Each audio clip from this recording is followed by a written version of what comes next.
Assalamualaikum warahmatullahi wabarakatuh.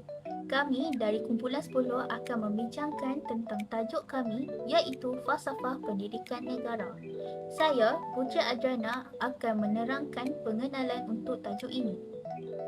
Pendidikan diiktiraf sebagai elemen asas dalam kehidupan manusia dan masyarakat, di mana ia dilihat sebagai proses jangka panjang atau sepanjang hayat yang kritikal untuk mengembangkan potensi individu secara menyeluruh dan seimbang dari hari pertama kehidupan.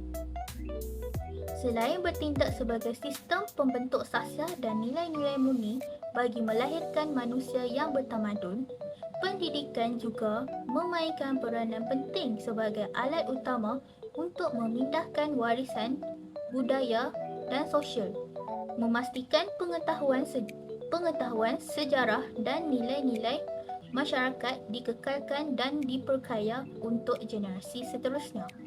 Melalui proses ini, setiap individu diperlengkapkan dengan keupayaan untuk beradaptasi, berinovasi dan membuat keputusan yang bertanggungjawab. Seterusnya, menjadikan mereka sumber daya manusia yang bernilai dan berupaya menyumbang secara signifikan kepada pembangunan dan kemakmuran negara.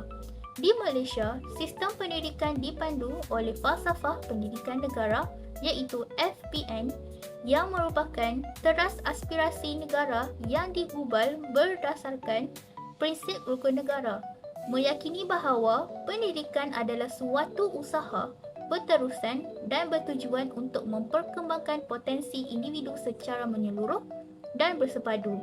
Matlamat utamanya adalah untuk melahirkan insan yang seimbang dan harmonis dari segi jasmani, emosi, rohani dan intelek, iaitu JERI.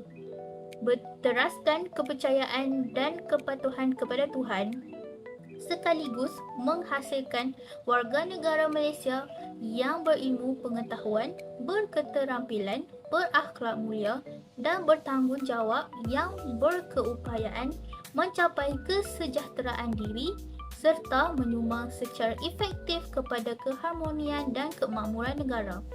Assalamualaikum dan selamat sejahtera.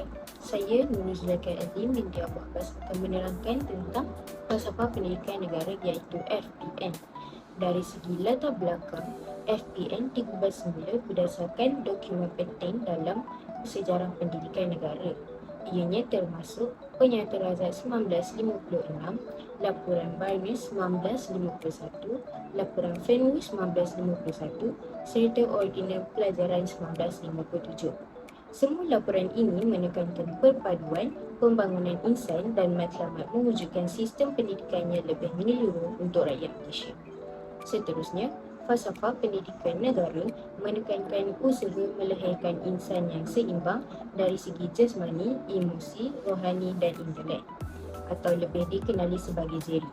Nilai-nilai ini menjadi asas dalam pembentukan sahsiah pelajar.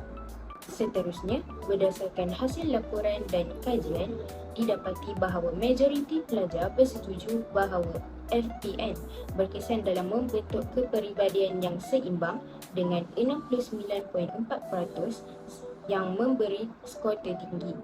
Dari segi amalan harian, sebanyak 42% pelajar mengakui mereka sering mengamalkan nilai-nilai JERI dalam kehidupan seharian mereka. Kajian juga menunjukkan kesan peribadi yang positif.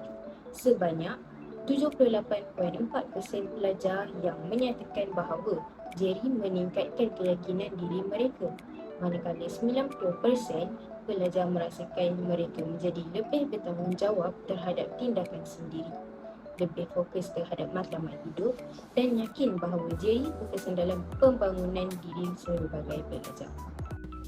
Seterusnya, saya akan menerangkan mengenai tunjang utama sistem pendidikan negara kita iaitu Falsafah Pendidikan Negara atau FPN. Matlamat FPN adalah sangat jelas untuk melahirkan insan yang seimbang dan harmoni dari segi potensi diri.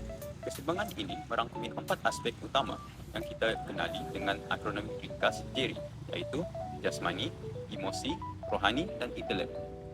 Fokus FPN adalah dalam aspek jasmani adalah untuk membentuk individu yang sihat dan aktif. Tubuh badan yang baik akan menyumbang kepada keupayaan optimum untuk belajar, Oleh itu, kita ditekankan untuk pentingnya menjaga kesihatan dan kecergasan fizikal seperti melalui aktiviti pendidikan jasmani bagi mengelakkan masalah kesihatan serius. Emosi memainkan peranan penting dalam tingkah laku dan keputusan kita. FPN menekankan pengurusan emosi yang sihat. Pelajar perlu belajar mengawal perasaan mereka secara bijak.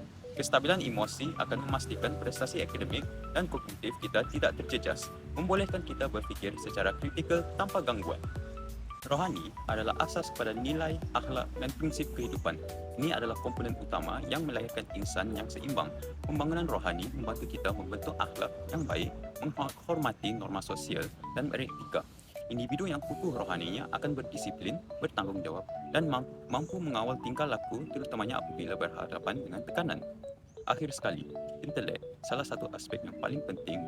Ia merujuk kepada pembangunan pemikiran kritis, kreatif dan reflektif. FPN mahu kita bukan hanya berilmu tapi mampu berdaya fikir. Ini melibatkan penguasaan kemahiran asas 3M serta kebolehan menganalisis situasi, membuat keputusan logik dan mengaplikasikan ilmu dalam kehidupan seharian. Ini juga selari dengan penekanan kepada kemahiran berfikir aras tinggi. Oleh itu, falsafah pendidikan negara tidak hanya menyasarkan kecemerlangan akademik. Sebaliknya, ia menggabungkan elemen jeri, jasmani, emosi, rohani dan intelek untuk memastikan setiap individu yang dilahirkan ada insan yang sempurna, seimbang dan holistik. Ia adalah asas untuk mewujudkan hak manusia yang berguna terhadap masa hadapan negara. Sekian sahaja daripada saya. Terima kasih. Akhir sekali, penggunaan konsep jeri iaitu jasmani, emosi, rohani dan intelek merupakan tunjang penting dalam falsafah pendidikan negara yang bertujuan membentuk individu seimbang dan lengkap, sekaligus melahirkan individu yang bukan sahaja berpengetahuan tinggi, malahan memiliki sifat tanggungjawab terhadap diri sendiri dan mampu menyumbang kepada masyarakat. Hasrat ini selari dengan matlamat pendidikan hari ini, iaitu membangunkan potensi murid secara holistik seperti yang ditegaskan oleh bekas Ketua Pengarah Pendidikan, Datuk Azman Adenan. Justeru, penerapan konsep jeri perlu diberikan sejak zaman persekolahan lagi bagi membentuk individu seimbang sejak dini. Sesuai dengan kata pepatah Melayu, melentur buluh biarlah dari rebungnya. Hal ini membantu pelajar beradaptasi dengan dunia kini yang makin hari kian kompleks. Oleh itu, pendidikan bukan lagi sekadar proses pengajaran dan pembelajaran di bilik darjah, tetapi merupakan satu perjalanan pembentukan individu yang menyeluruh. Dengan pelaksanaan berterusan prinsip jeri, falsafah pendidikan negara dapat merealisasikan matlamatnya untuk melahirkan rakyat Malaysia yang berilmu, berakhlak mulia, bertanggungjawab dan berkeupayaan mencapai kesejahteraan diri serta memberi sumbangan bermakna kepada agama, bangsa dan negara. Di peringkat universiti, nilai jeri mesti diterapkan untuk mewujudkan keseimbangan antara ilmu pengetahuan, etika dan kesihatan tubuh badan. Justeru melahirkan graduan berpersonaliti unggul yang menyumbang kepada pembangunan negara yang mapan dan berdaya saing di peringkat antarabangsa. Pohon berangan, tempat bertemu, girangnya rasa, si anak dara. Baliklah tuan membawa ilmu, binalah bangsa, bangunkan negara. Setakat itu sahaja dari kami. Sekian, terima kasih.